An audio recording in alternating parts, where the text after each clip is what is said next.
नुकसान हुआ। मुझे किसी के नुकसान से कोई गर्ज नहीं, मुझे मेरे पैसे। मैं मना लूंगा अपने पेरेंट्स को।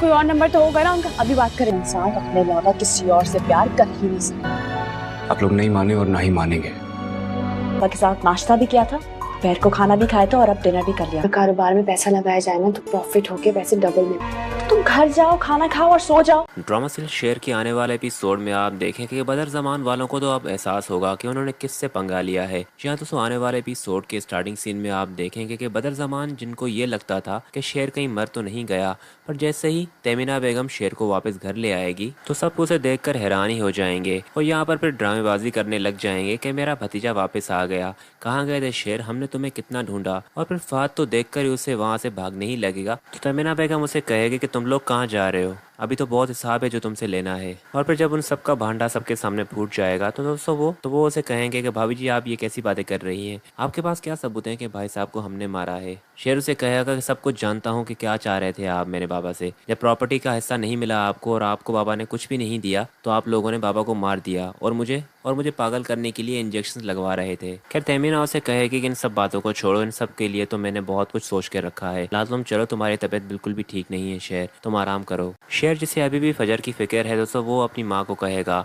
कि आप इस तरह से कैसे मुझे यहाँ पर ले आई हैं, आपको पता है कि वहाँ पर फजर ठीक नहीं है। फजर के घर वालों को मालूम लग गया है कि फजर ने ही मेरी जान बचाई है, अब वो उसके साथ बहुत बुरा असर करेंगे।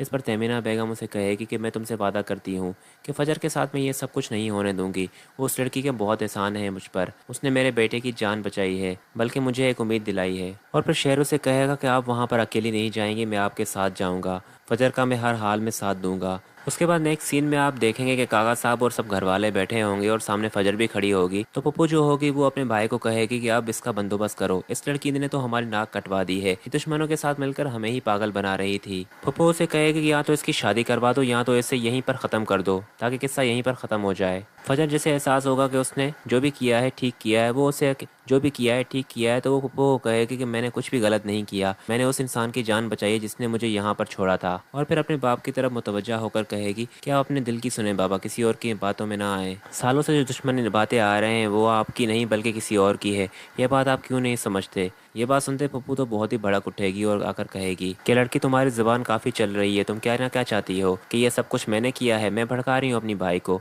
फजर उसे कहेगी कि भड़का कौन रहा है ये सब जानते हैं पर कोई भी आपको कुछ नहीं कहेगा। खैर फजर अपने बाबा को कहेगी कि मैंने शेर की जान सिर्फ इसलिए बचाई है क्योंकि शेर ने मुझे मुश्किल वक्त में तन्हा नहीं छोड़ा था, उसने आपकी इज्जत का ख्याल रखा था, यही वक्त था कि मैं भी उसकी मदद करूं जब उसके घर वाले उसे मारना चाहते थे। काका साहब कहेगा कि अगर वो उसे मारना चाहते थे तो मार देते, इस सब में हमारा क्या जा रहा था, हम क्यों उसकी मदद कर रहे थे, उस खानदान की वजह से आज हम अपना सर नहीं ऊंचा कर सकते और तुमने उसी खानदान के लड़के की मदद की है। खैर यहाँ पर जब सब घर वाले जो होंगे वो फजर को घर से निकालने के लिए कर रहे होंगे तो यहाँ पर सिर्फ फजर की माँ ही होगी जो कि उसकी सपोर्ट में कहेगी कि अगर ये जाएगी तो इसके साथ मैं भी जाऊंगी, और रही बात कि फजर ने जो भी किया है बिल्कुल ठीक किया है, मैं इसके साथ हूँ। बेस्ट सीन तो तब होगा जब ये सारा तमाशा चल रहा होगा तो उसी दौरान ही शेर और उसकी माँ भी आ जाएंगे और फिर जैसे ही फजर को निकाल रहे होंगे तो शेर जो है वो उसे थाम लेगा और फिर सब घर वालों के सामने फजर का हाथ पकड़ते हुए उसे कहेगा कि तुम्हें कुछ भी नहीं होने दूंगा मैं। काका साहब शेर को देखकर कहेगा कि तुम्हारी इतनी मजाल कि तुम यहाँ तक आ गए, और फिर अपनी बंदूक निकालने के लिए कहेगा तो वो उसे कहेगा कि मारना चाहते हैं तो मार दे मुझे,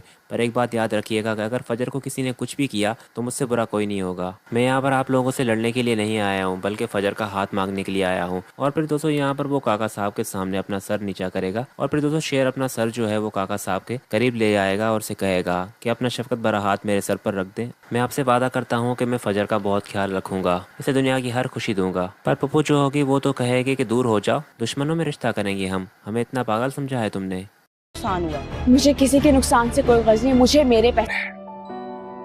मैं मना लूंगा अपने पेरेंट्स को। कोई और नंबर तो होगा ना उनका, अभी बात करें। इंसान अपने अलावा किसी और से प्यार कर ही नहीं सकता। आप लोग नहीं माने और ना ही मानेंगे। पापा के साथ नाश्ता भी किया था, दोपहर को खाना भी खाया था और अब डिनर भी कर लिया। कारोबार में पैसा लगाया जाए ना तो प्रॉफिट होके पैसे डबल में।